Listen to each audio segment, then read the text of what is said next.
Inravio.com.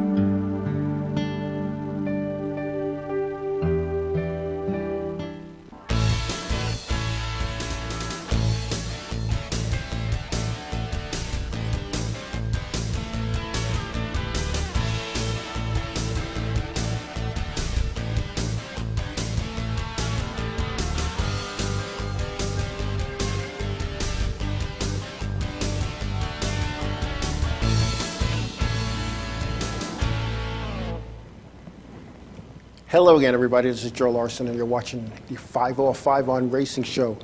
Happy New Year. Welcome. Hope everybody had a nice holiday, a safe New Year, and I wish everybody only the best moving forward in 2018. We have a lot to talk about tonight. Of course, we're going to have our normal weekly show where we talk about where are they now. Tonight, we're going to talk about gentleman Ned Jarrett. And we're also going to talk about Long Island's own Wayne Anderson, both champions in their own right. But we're going to start with Ned Jarrett. Ned Jarrett, still around, still making it happen. Although he's no longer driving race cars, he is a commentator for the cable networks. Ned, born October 12th, 1932.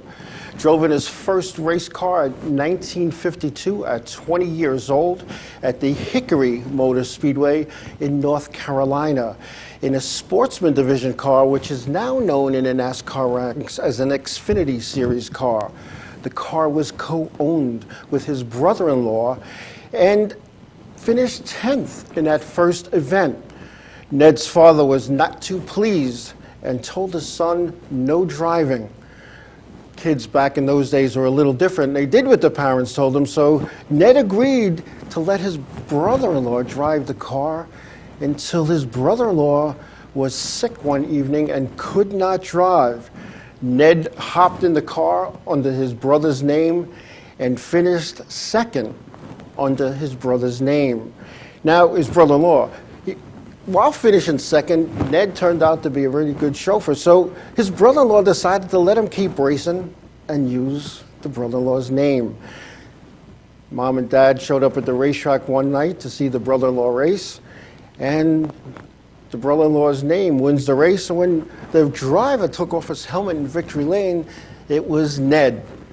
His father was not too pleased with that and told him, if you're gonna race and win, at least win under your own name. Jarrett saw his first cup race in the 1953 Southern 500 at Darlington Speedway in South Carolina, and Jarrett continued racing at Hickory during this time and won the track championship in 1955 and twice more in 58 and 57. Legend has it that Jarrett purchased his first cup car from Junior Johnson. Junior Johnson had ran Chevrolets, and he purchased it for $200. Jarrett gave Johnson a check. He didn't have the money in the bank, but he gave it to him on Friday late afternoon when the banks were all closed and would not open again until Monday. Jarrett went out that weekend and won 2 events, able to put the money in the bank to cover the check that he wrote to Junior Johnson. Jarrett won 5 races in 1960. In 61, Jarrett had only 1 win. However, he was consistently in the hunt with 22 top 5s and 34 top 10s out of 46 events. When Jarrett, who ran Chevrolet, switched to Ford in 62, he sold his Chevrolet to African-American driver Wendell Scott. In 65, Jarrett won 13 events and his second championship in NASCAR's Top Series, top 5s in 42 of 54 events.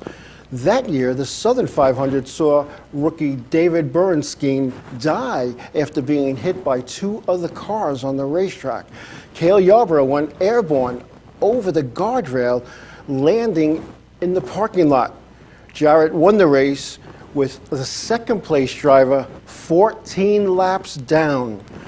Jarrett then became a race commentator, started as his broadcasting career in Newtown, North Carolina. In 1978, then he joined MRN. Jarrett became a pit reporter for CBS Sports from 1979 to 1984, becoming a color analyst, which he did from 1984 to 2000. Jarrett has been inducted into the 12 Motorsports Hall of Fames. In 2010, Jarrett was inducted into the NASCAR Hall of Fame. Ned Jarrett, currently an NBC sports broadcaster, is the father of former Cup champion Dale Jarrett, only the second father-son team to win championships. Then the other one was Lee Petty and Richard Petty. And then we have Ned's son, Glenn, a former Xfinity competitor, currently covers NASCAR events on cable TV. Ned's daughter, Patty, is no stranger to racing. Patty is married to Jimmy McCarr, who worked with Dale for a couple of years while at Joe Gibbs, and then winning the 2000 championship with Bobby Labonte. Dale's son, Jason Jarrett, has a few Xfinity and Cup starts and several ARCA victories as well. Ned Jarrett raced Cup for 13 years. He had 35 poles, 50 victories in 352 races, 1 year in a convertible with 1 win. And gentleman Ned Jarrett, I have met him, I have spoken to him. The man is a gentleman. That's why he has the nickname Gentleman Ned. And there was a race way back when where Fireball Roberts crashed and was burned. And the first person to the scene to attempt to get Fireball out of the car was Ned Jarrett. He got him out of the car safely, and Fireball was hospitalized and later died from those injuries. Ned Jarrett, a true pioneer of the racing sport that we're in. Wayne Anderson, Long Islander. He was born back in 1946, drove modifieds on Long Island at different racetracks, also on the tour. He was a 5-time Riverhead Raceway NASCAR modified champion, winning championships in 82, 87, 88, 90, and 91. He was the Islip Speedway champion in 79 and 81. Wayne also tried his hand at racing in 1965 prior to enlisting to the Air Force. He was stationed in North Carolina, the hotbed of racing. He fell in love with racing. In 1969, Axel Anderson, Wayne's father, decided, let's build a second car, and they ran 2 cars as a family team from 1969 on. When Wayne won the championship in '94 in the NASCAR Whelen Modified Tour, Wayne's father passed away that year and was unable to celebrate his son's championship at the annual NASCAR Modified Banquet. And then in 2006, Anderson was inducted into the Suffolk County Sports Hall of Fame here on Long Island. And when his 100-plus wins in a lifetime and multiple racetracks. And Wayne also won the Norwegia Speedway New Jersey Track Championship in '76, winning 9 races that year. Wayne also ran figure-8 stock cars, and in fact, Wayne is the only competitor to meet the challenge that then promoter at Islip Speedway, Larry Mendelson, offered out, and that was you could win the modified feature and the figure-8 feature. He'll give you an extra $1,000. Well, Wayne Anderson accomplished that feat, and after the figure-8 race, which was run last in the evening, Mr. Mendelson walked out with a $1,000 bill and handed it to Wayne Anderson. Timmy Solomino, this tour standout, drove for Wayne on the tour before moving to Flamingo Motorsports, and Wayne sent him there graciously, wishing him all the luck in the world, and that opened a seat in Wayne Anderson's car at Riverhead Raceway for Sean Solomino, Timmy's brother. Wayne Anderson is one of those guys, and I've known him a long time, and I can remember as a kid being at Islip Speedway in the late 70s, mid-70s, and Wayne hit the turn 2 wall, and he wore glasses then, and race car drivers wore open-faced helmets, and he hit the wall with a hard impact. And later on, they were announcing, if anybody found his glasses, if they could turn them back in, and one of the fans thought they had a souvenir, and brought the glasses to him. So Wayne Anderson and Ned Jarrett, there are our two Where Are You Now competitors for this week. And with that, we're going to take a break. And when we come back, we're going to have our guest, the owner of the Bronson Speedway in Florida, a person who has done just about everything there is to do in racing, worked as a scorer, worked as a, I'm going to say side by side, as I'm going to say crew chief with her husband's modified, now helping out the son. She's done everything. And when we come back, Ann Young will be our guest for this evening. We'll see you in a few.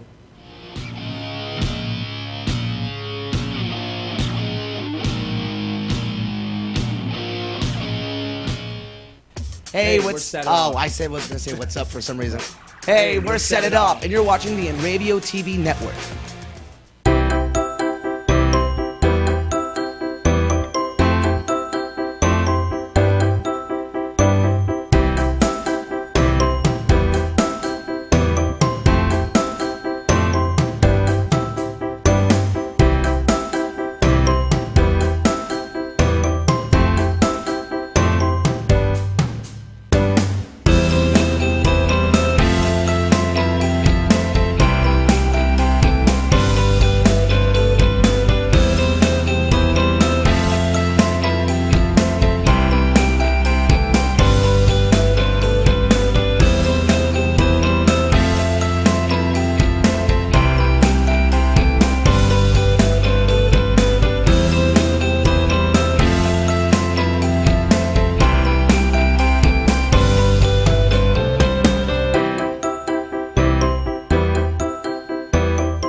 Village Music Shop of Mastic, 1-800-HEY-DUDE, your full-service store with personalized attention, school band instrument rentals and sales, music instruction on all instruments for all styles and age groups, for guitars, drums, amplifiers, PA systems, and accessories. It's Village Music Shop, 1495 Montauk Highway in Mastic. Call 1-800-HEY-DUDE or go to villagemusicshop.com.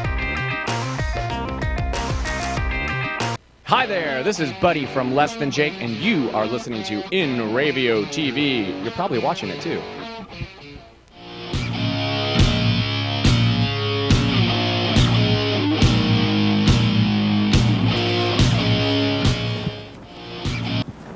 Welcome back, everybody. To my right, your left, Ann Young, welcome. Nice being here.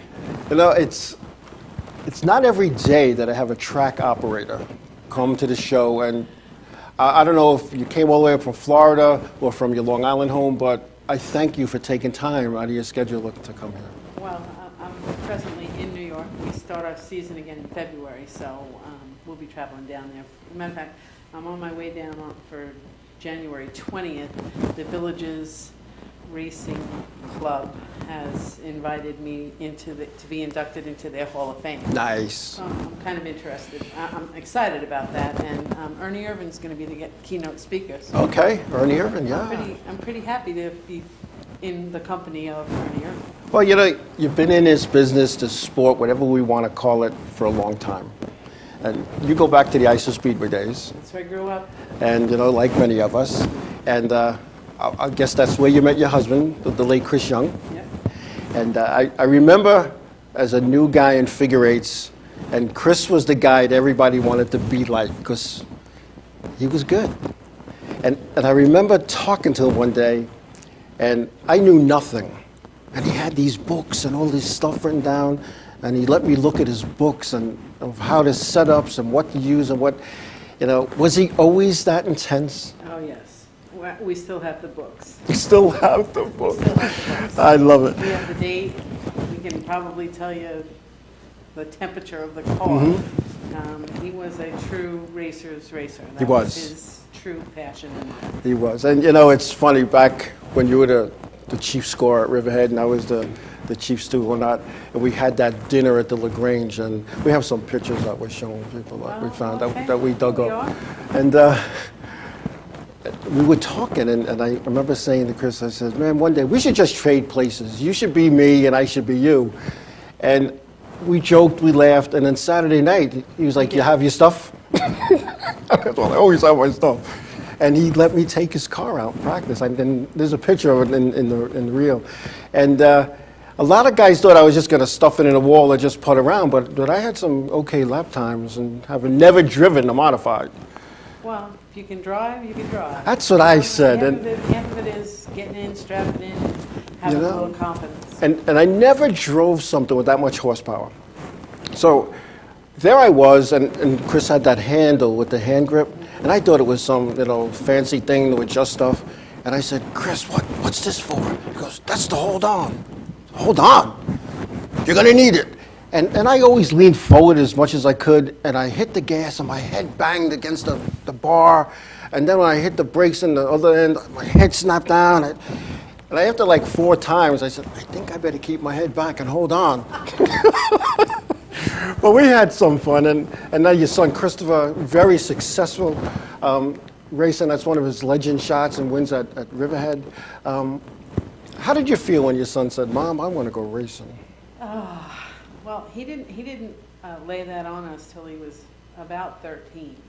13, okay. You know, a lot of the racing families put their kids in go-karts. And I threatened Chris and said, let this kid find his own passion. It happens to be yours too, okay? But so there were many Saturdays I was at the ball field. He was playing softball. I learned how to be a softball coach. Okay. Softball mom. Yeah.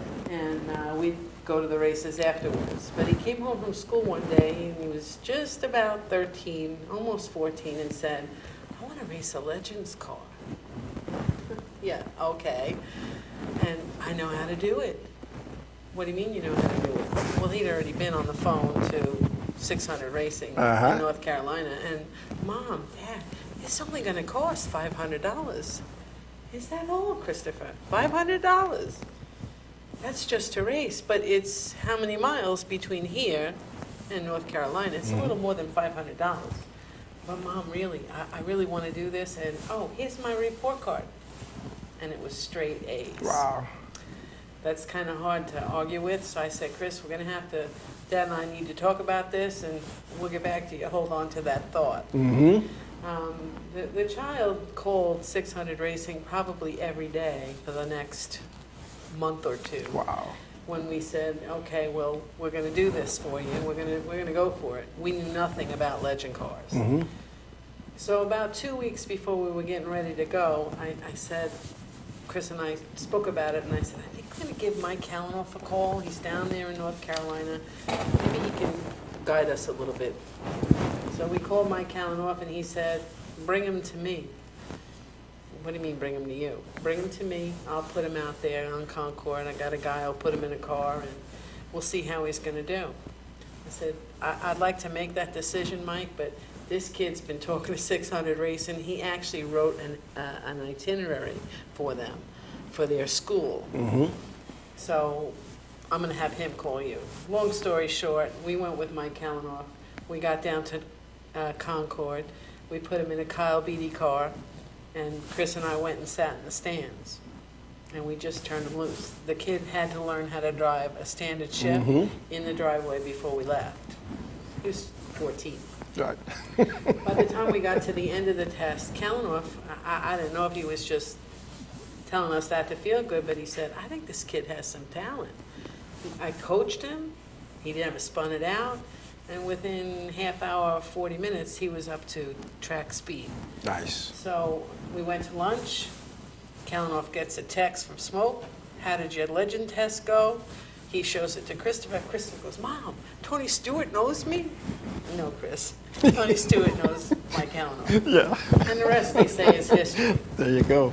Now, and going through, and you know, I've been to Riverhead a few times and watched your son race, and some of the times I've seen your daughter there too as well. You know, pitching in, getting her hands dirty.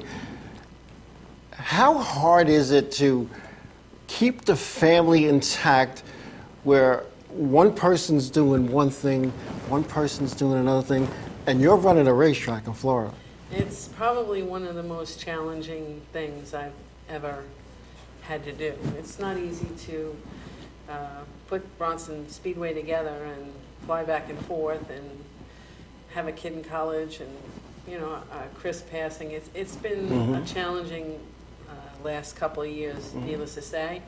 But I'm there for a reason, and there's nothing more thrilling than pulling into your racetrack and the pit start to, I wish fill up, but the pit start having some cars show up, and then the green flags drop, and you really forget everything except for that moment. Right. And it's a family sport. I can see families growing up at Bronson Speedway, much like I raised my family at Riverhead. And I love that atmosphere.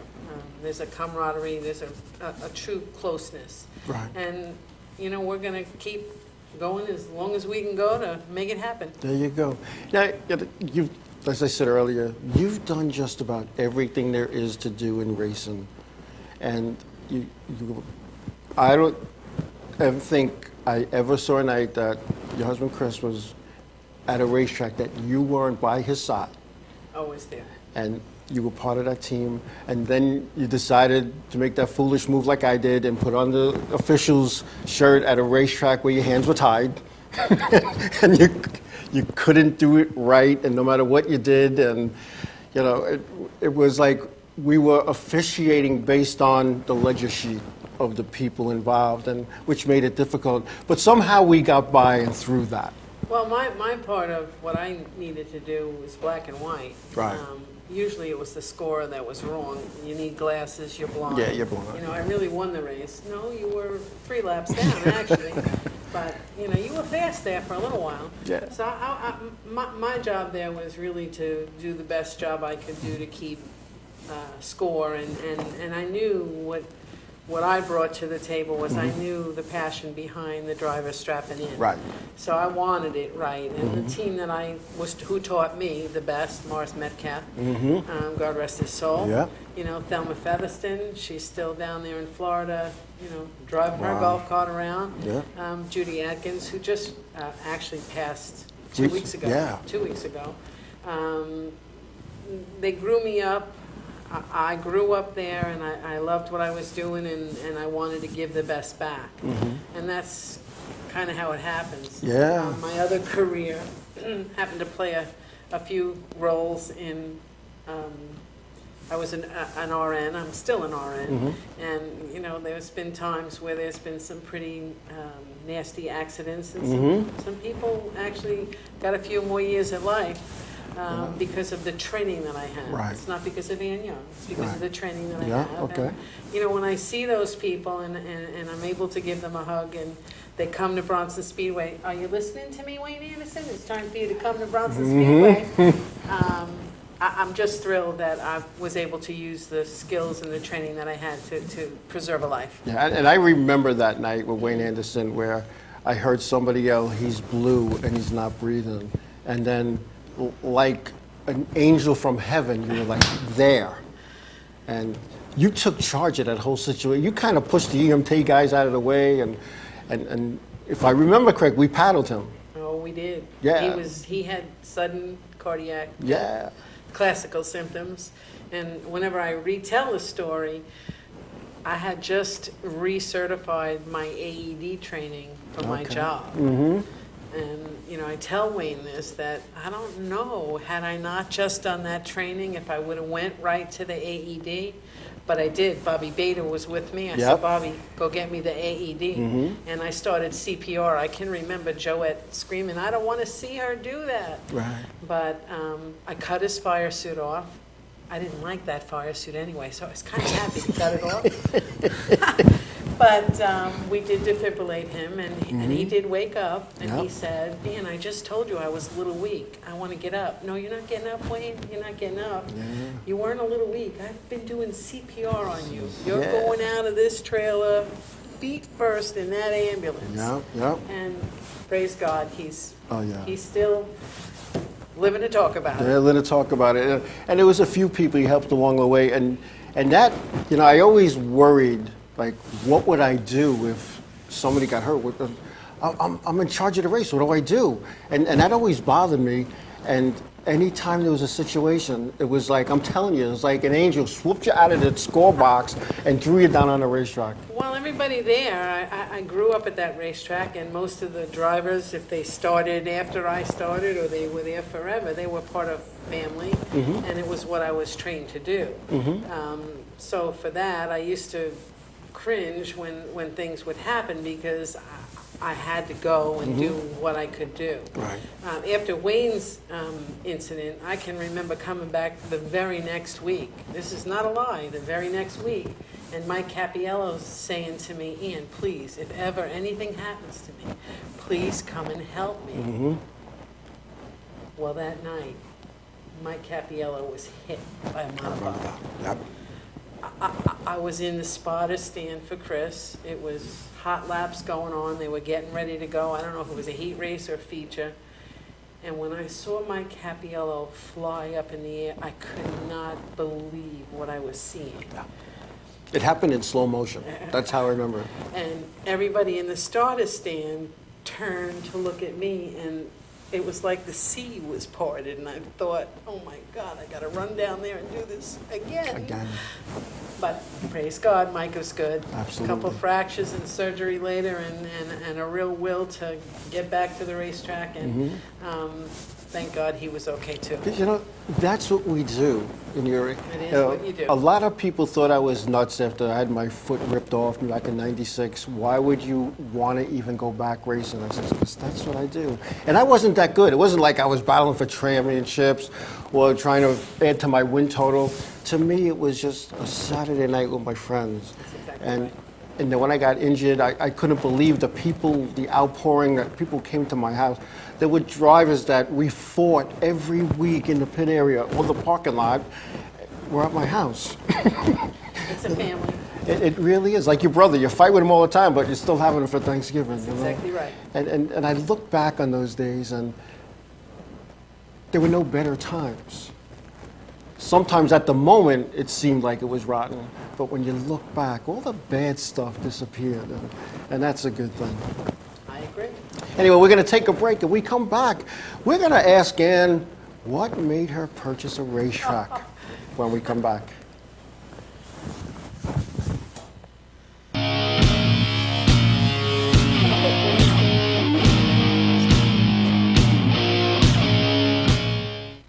Hi, I'm Remington.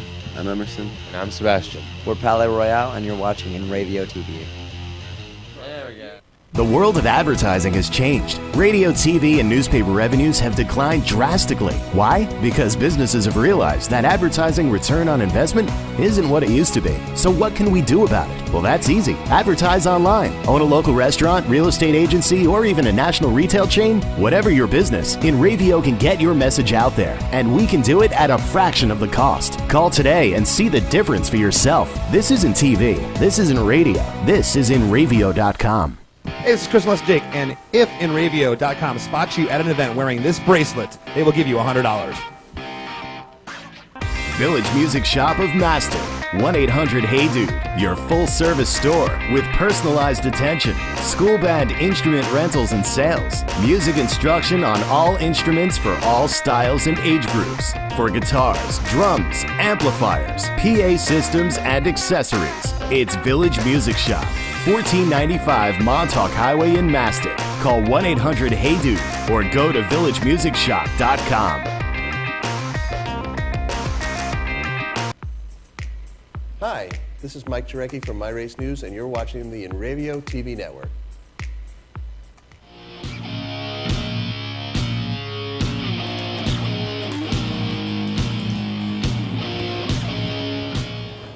Welcome back, everybody. The question that many of us have, what made you and Chris decide we're going to go down to Florida and take this broken down racetrack and make it happen? Well, I think as you get a little bit older in racing, you figure out eventually you're going to have to come out of the car. And what are we going to do next? So you know, we were having a particularly bad year in our home track, and I said, Chris, what are we going to do with the next chapter? What do you think? And he said, I don't know. All we know is racing. I was like, well, I don't know about that. I think I might know a few other things but racing. But One or two, anyway. you know, he was out in the garage, and as a joke, I Googled racetracks for sale. Oh, okay. That's no lie. And up popped Bronson Speedway. Now, Bronson Speedway is not far from Gainesville, and when I got out of nursing school after a year and a half, I moved to Florida, and I worked in Gainesville. Never knew that there was a racetrack there. Didn't stay very long, 10 or 12 months, and I said, I got to go home. And if you would have told me I would be back in Gainesville 30 years later, I'd tell you, you're in your mind. So I went to the garage and I said, come here, I think maybe this is what we can do next. And he looked at it and said, now you're out of your mind. And back in the garage he goes. So then I looked at my watch and I said, let's see how long this is going to take. About 3 minutes later he walked in and said, let me see that again. You better make a few phone calls, see what you can do. And here we are 7 years later.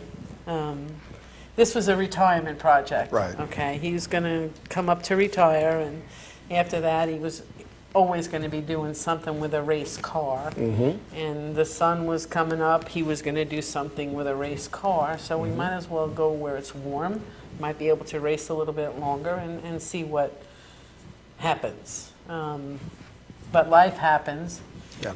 And our retirement project has now turned into my full-time project. So we'll see. That's how it came to be. It was a joke. Joke's on me. Yeah. Kind of like the joke when I was going to drive his race car, I was going to switch roles, you know? Nobody believed that he'd let me do that.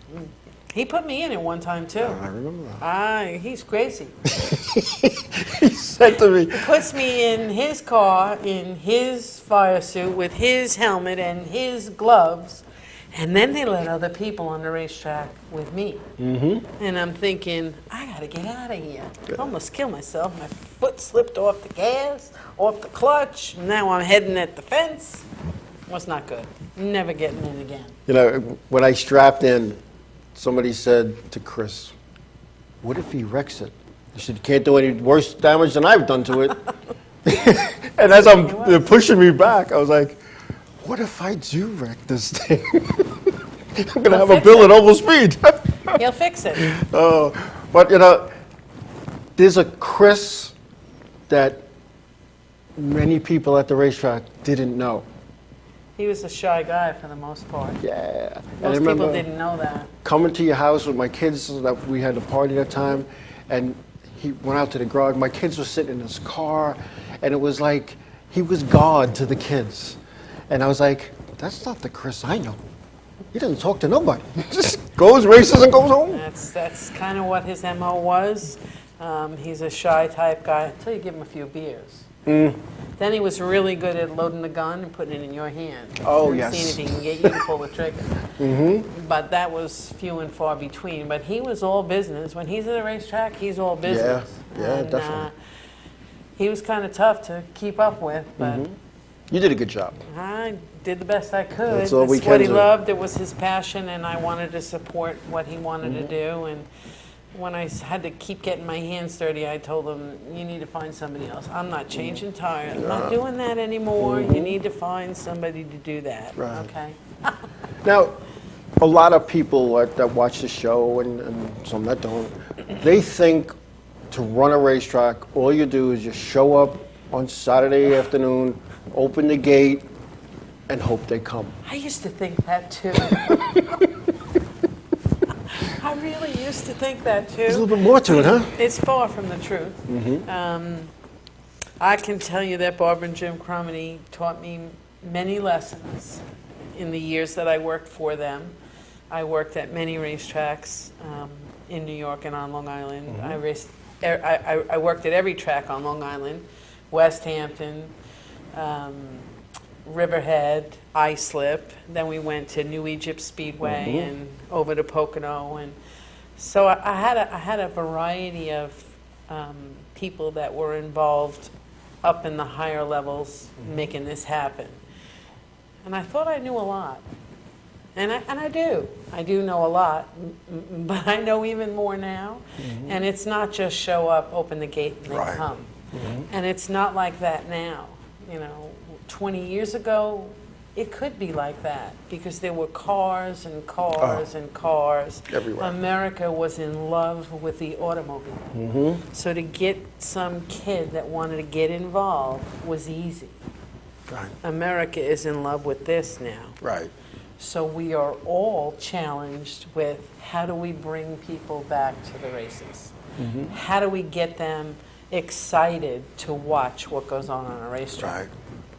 We're all challenged with that. There's not one racetrack in the country that isn't struggling with getting people to come into the stands. Right. And to get the next generation driver, the local Saturday night driver.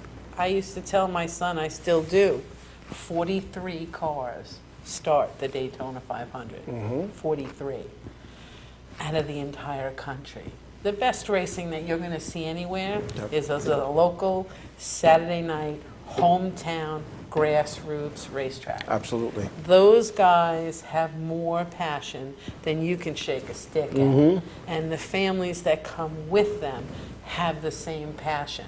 Right. And you see some great racing. I can put 8 or 10 cars on Bronson Speedway. They're all pretty evenly prepared.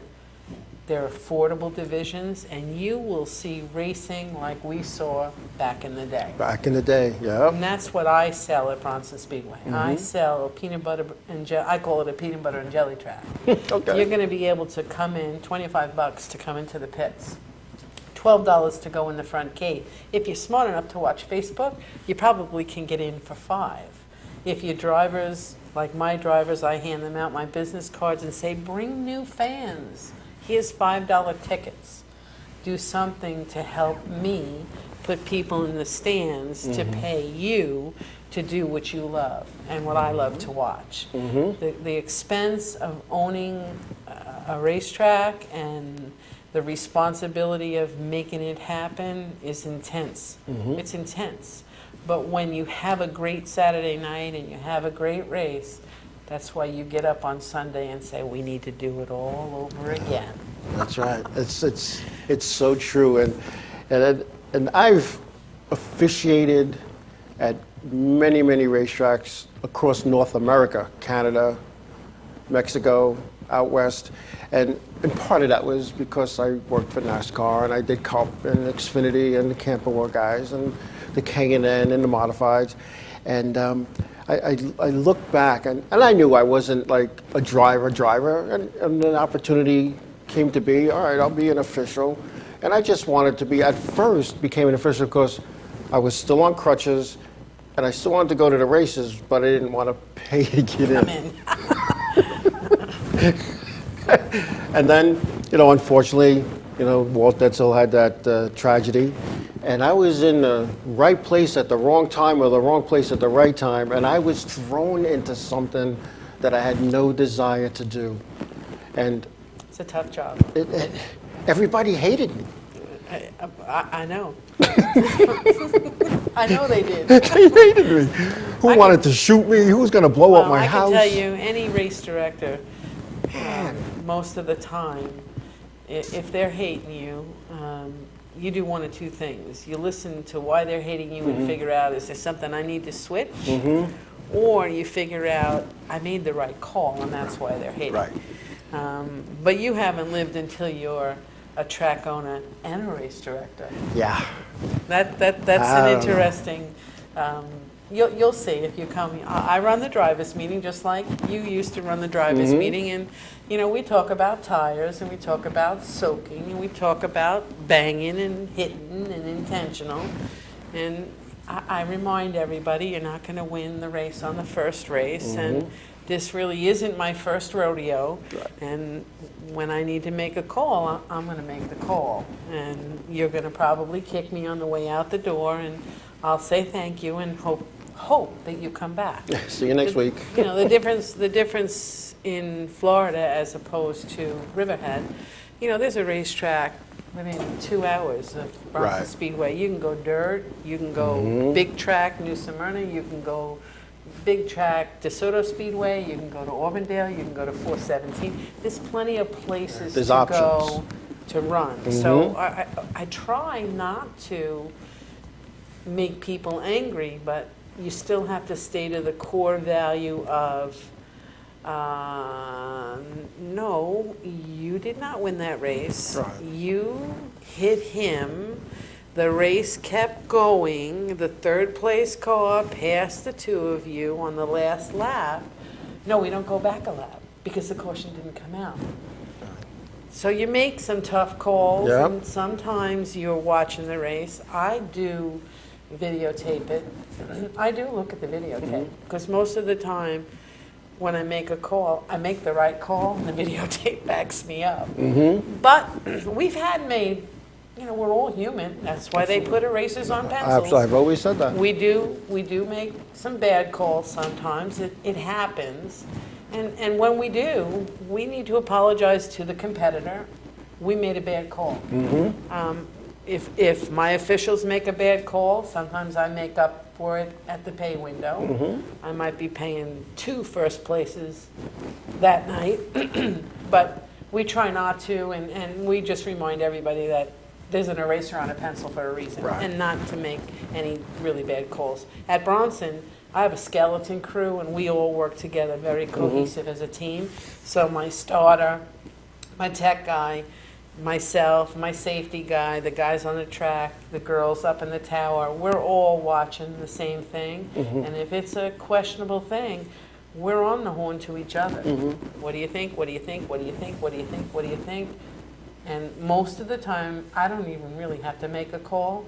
It's when we get into that little gray area and they go, well, it could, and I say, I'll make the call. So that's how it works at Bronson, and we've like I said, we have some really great races.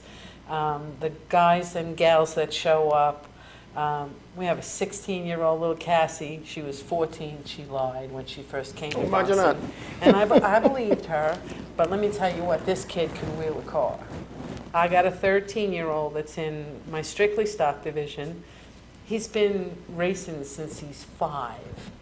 And his dad has all of the best equipment. He's in a Strictly Stock car. He knows what he can do, but he can turn the wheel. So, that's what I want to promote. I want to promote these young people coming and teach them a skill. You will learn a skill at a racetrack. Oh, yes, something. You will. You'll learn how to change a tire. You'll learn how to measure stagger. You'll learn how to set the thing up. You'll learn what's loose. You'll learn what's tight. And at the end of the day, you'll take that home with you, but you'll also take away what you learned in the atmosphere in which you're growing up. And you know what? You also learn, at least from my point of view, how to interact with others, how the fight on the racetrack, whether it's verbal or pushing and shoving, is at the racetrack only due to passion. And I learned that once when I was supposed to go to somebody's house on Sunday. We had an altercation Saturday, and I didn't show up. And they called me. Where are you? I said, well, after last night. Last night's over. Right. That's the track. Yep. I want to see you in a half hour. And right. you do that. And nobody understood that. Did you just have an argument with that guy? You were told it? Yeah. But it's the passion. Well, that's what you need to learn how to be a good winner. You need to learn how to be an even better loser. Oh, without a doubt. If you're not having fun trying to win, then racing isn't your game. Right. Only one guy or gal is going to win the race. Is going to win that race. I used to say Only at one. Riverhead that on any given night we had 5 divisions. We're going to have 5 happy people, and everybody else is going to be mad. That's right. So 20 years ago they got mad, but they got over it usually 10 minutes after the pit party started. Yep. Now we just carry it on and carry it on, and the crews jump in and the wives jump in. And, they're not in the car. Let the drivers handle it. absolutely. I do tell my drivers that if you're going to fight, right in the front stretch, right in front of the crowd, I want you, if you're going to do it, empty the stands. Just don't really hurt each other too much. But if you started in the back there, well, now you're going to be buying me dinner somewhere because I am going to find you. Yeah, I'm going to find you. And I don't allow official abuse. If you're going to cuss my officials out, they're going to go out to dinner on you too. So you need to keep the P's and Q's and go back to your trailer and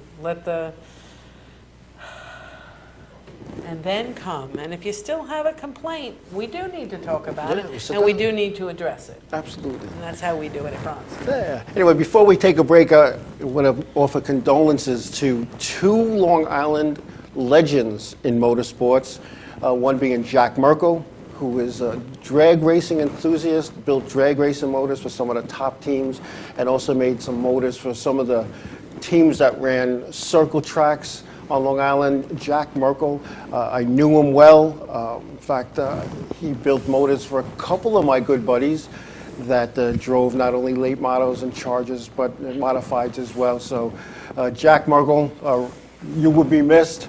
And like I said on our Facebook page, now Heaven Motor Speedway has a darn good engine builder. The other person that we lost was modified driver Joe Mamalito. Joe owned Lakewood Used Auto Parts on 109 in Lindenhurst. Joe was one of those guys that if you were a racer and you needed something, if he didn't have it, he would find it for you. And you look back and you lose legends like this, you know, it kind of reminds you that life is too short. Enjoy every day. And if you want to go racing, go racing. If you want to go boating, go boating. Do what you want to do. Live your passion. Our hearts go out to the Mamalito and Merkel families. Rest in peace, guys. We'll be back.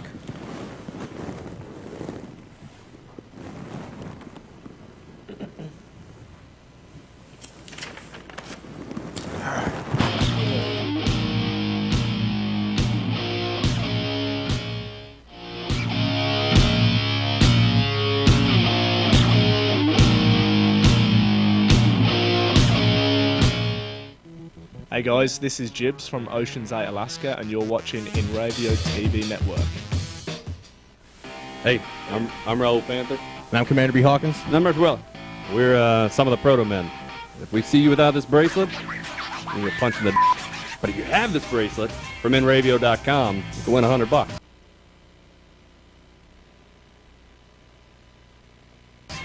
Put one of these on, or else.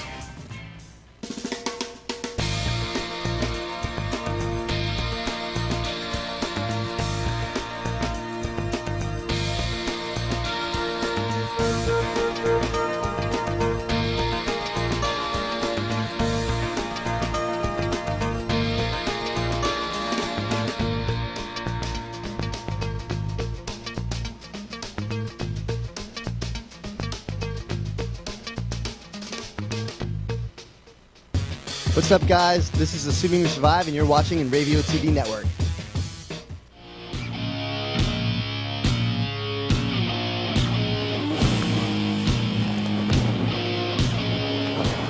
Welcome back, everybody.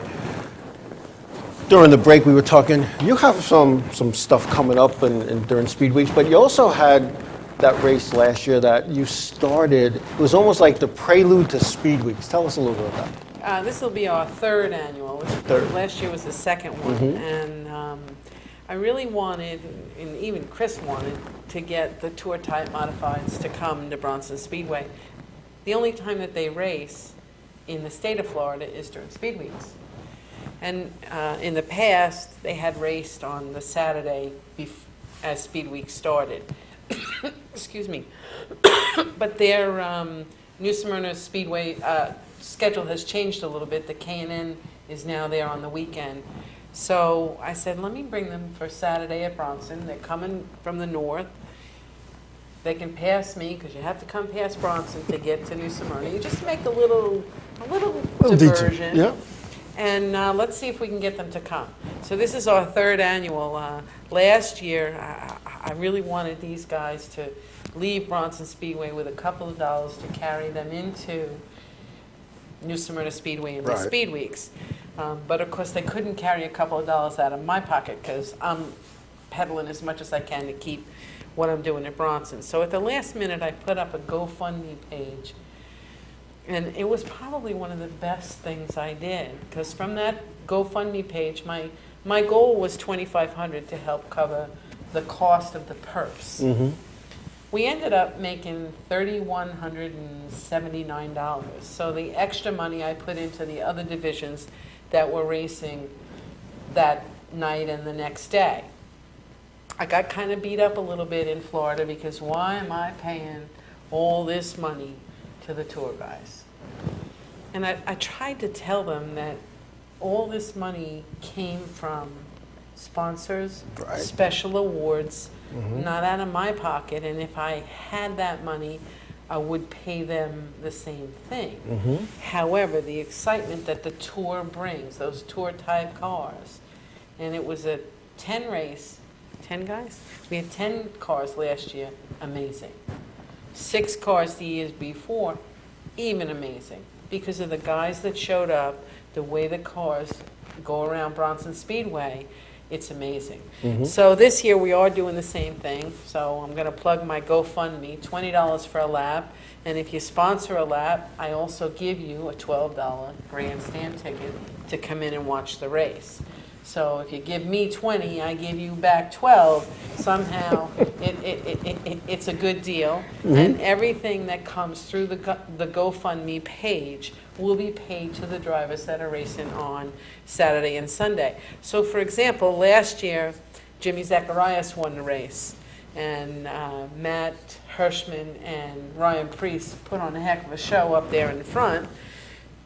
But they tangled, and 3 and 4 came through. So Jimmy Zacharias from the GoFundMe initiative, campaign, had an extra $210 in his pocket, along with $490 that Bill Mitchell pledged for the guy that was leading the 49th lap.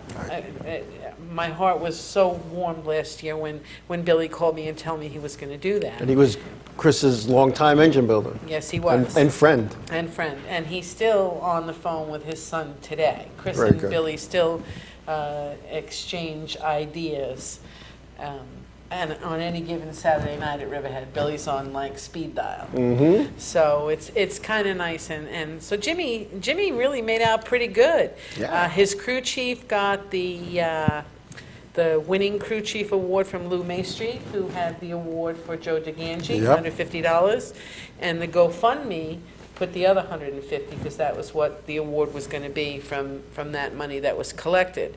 My Race News sponsored $100 for the fastest crew chief, which was Hirschman's crew chief, Mike Stein. I'm not sure if I'm pronouncing it right, but he got that award. Robbie Cooper, Bronson Lube in Florida, sponsored the Fast Time Award. Hirschman got that. Brad LaFontaine from Northeast Race Cars, $100 for everybody, $100 gift certificate for Northeast for anybody that took a green in the race. So 10 cars got a $100 gift certificate. Charlie Pennington gave the Hard Luck Award. Ryan Priest got that. Bobby Mason, Aces Landscaping, got the Hard Charger Award, and Chris Young won that. So Joe Lawson, Rookie of the Year, $100. I did do that, didn't I? You did, and Chris Young won it. Nice. So I got to thank you for that, Joe. You did many times already. Yeah, it's up to us to thank the sponsors and the people that come and support the sport that we love. Want to make sure we got everybody. Billy, My Race News, Lou Maystreet, Bobby Mason, Pennington, Joe Lawson, Russell Goodale, and myself, Bronson Speedway, sponsored the Going the Distance Award. And that award is dedicated in memoriam to his wife, Kathy, and his son, Keith, both who fought to live their lives and go the distance. Kathy succumbed to breast cancer. February 14th will be a year Kathy's gone. And Keith fought cystic fibrosis for his whole life. So to be able to give a driver a Going the Distance award for me is an honor. And it's a way to remember that people who are healthy should never take their life for granted. But Kathy and Keith were both avid race fans, so I was so proud. That award is, again, coming back this year. Very good. It will be, Matt Hirschman won it last year, and the way that award works is if you have competed at Bronson Speedway's kickoff to Speed Week, and then you go to New Smyrna, the winner of my race is a guaranteed 5th place start in the Ritchie race. Now, that's not to say that you won't do better than 5th as a qualifying feature, but just the fact that Jimmy actually lucked out there too, because he hurt his car at Bronson and he got into a backup car. Oh, I think he even hurt his car at New Smyrna. And then he got into a backup car and still started 5th because he was the winner of the race. So Matt Hirschman at the end won the race, and I handed him a check for $1,000. So I'm proud to do that, and I was the most proud because when I was up in the booth at New Smyrna and Ben Dodge was announcing the race and he heard about the awards, he actually stopped and called me over. And he said, I want to know more about this award. And he spoke about Kathy and Keith Goodale all night long. I had to let Ben know he'd been pronouncing the name wrong all of these years, that the name is Goodale, not Goodale. Goodale. And he caught right on, and you know what? He's on board. He's going to help us get the word out about this race this year moving forward. So all in all, it's going to be a great race. Modified guys from Riverhead, John Fortin, if you're listening, I know you have a few cars. I know you're selling a lot of fuel oil, but take the weekend off. You only get one chance to go around in life. Wayne Anderson, you need to bring your car down. Sapienza, Brigatti, Brody, who's ever racing up there at Riverhead, come on down for the weekend. Leave your stuff parked there. If you don't want to race, pick it up on your way back. But come and help us show the guys down in Bronson what this tour type is. Jeremy Gersner, Southern Modified Tour, Georgie Brunhutzel Jr., the guys that are driving in the Madhouse. I don't know if you listen to this channel or not, but if anybody knows them, I'm on Facebook. I'm trying to get them to come down, bring them down. If we get past 20 cars, then we're going to go into a B main, and you know we'll have a good time of it. But it's racing the way it used to be. They asked me, well, what about transponders? I said, transponders? What the heck you need a transponder for? You don't have a transponder? No, I don't need a transponder. I got scores up in the booth. We don't need a I never used a transponder. Well, I do have a plan B just in case. But it's peanut butter and jelly. It's racing at its funnest. Because you're doing 50 laps. Yeah. I don't like any race longer than 50 laps. No, neither. The fans in the stands, they go to sleep. They get bored.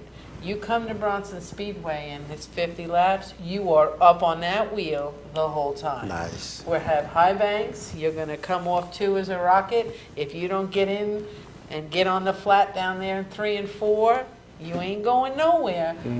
But the guys come and they practice and they have a good time. And I think that, you know, the people that are promising to come back this year, I think it's going to be a great show. We have 10 or more already that are coming. I just messaged Tommy Baldwin on Facebook and said, this is the 3rd year I'm inviting you. I really would like you to come and bring your car down. And his response was the thumbs up thing. So I'm not sure if he's coming yet or not, but I got a thumbs up from Tommy Baldwin. So that's kind of good. And I'm not quite sure who's in the background that's coming, but hasn't told me yet that they're coming. But I think it's going to be a great race, and hopefully the GoFundMe will get to the goal. I set the goal this year, just $3,500. Right. And the $2,500 is going to go for the awards that I have, and the other money is going to go, and anything above that is going to go to the other divisions that are driving. Legend guys, Riverhead Legends, you're coming down. Come race at me, and you can go race a night or 2 at Citrus County Speedway. They're hosting the Winter Nationals. You need my shop, you need anything, you know, you need to practice or what have you, come on down. We'd love to have you. Strictly Stock guys, just go on Bronson Speedway's Facebook page, give me a call, let you know what the rules are, pretty simple. Riggleman's coming from New Jersey. Okay. I believe his wife is going to come. They race with our pure stocks. So we're looking forward to having a couple of out-of-state guys. And, you know, he asked me, well, if we're coming for one race, could we race another? So I put another race on Sunday. So the Strictly Stocks, the Pure Stocks, and the Sportsman will run on Sunday. And Friday night after practice, I do have an oldies band coming also, but we're going to have a mud bog. And Terry Zacharias was at my mud bog all night. He could not believe it. I actually had to call Jimmy, I think, wasn't there for practice on Friday, but I said, you better get here quick because he's trying to put mud tires on your modified to go down the fast track. So we have a fast track and a mud hole, and it's a whole different world, but when the two worlds collide and the racers come over and see what we do with the mud bog, it's a whole lot of fun. It's a fun weekend, and I'll get you out of there early enough on Sunday that you'll be able to scoot over to New Smyrna and, you know, park and be ready to go. Nice. And I want to thank you. It's funny when it's going like this, that the hour goes by like seconds. But I want to thank you for taking time out of which I know is a very busy schedule to come spend some time with us. Well, thank you for letting me come and talk about Bronson Speedway and racing. And anybody wants to come on down and help us out, come on down. Come on down. Bronson Speedway, located in Archer, Florida. I haven't been there, but I have a feeling I'm going to make my first trip this year because I'm going to be down with the K&N team anyway, so I'm looking forward to it. And what's the date of that race again? That race is February 10th. February 10th. We'll have a test on February 9th, a race on the 10th, and the other guys will race again on the 11th. So my modified buddies that are out there, if you're off that week and you're going down anyway, make that little diversion off the highway on your way to New Smyrna and run that race. And if you're not off, if you're not coming, send me $20. There you go. There you go. Anyway, I want to thank everybody for taking time out of their busy schedules tonight, and particularly to watch and participate in our show. And for those in the chat room, I apologize for not paying attention to it. My I don't want to say error, but we were like sitting around the table talking racing, and that's what we do. So I want to thank everybody again for everything you do for racing. So wherever your endeavors are going to bring you this week, please be safe, please be careful. Tell somebody you love them, give them a hug. God bless you all, and we'll see you all next week. Good night, everybody. Good night.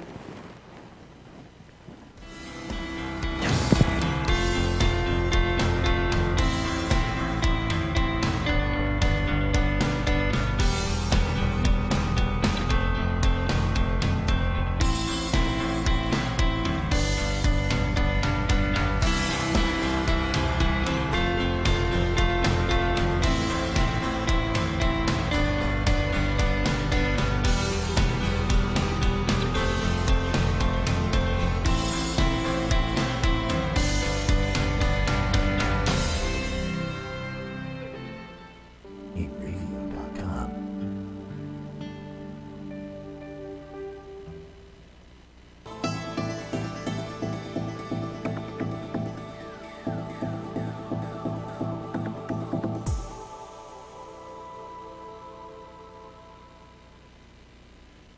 Inravio.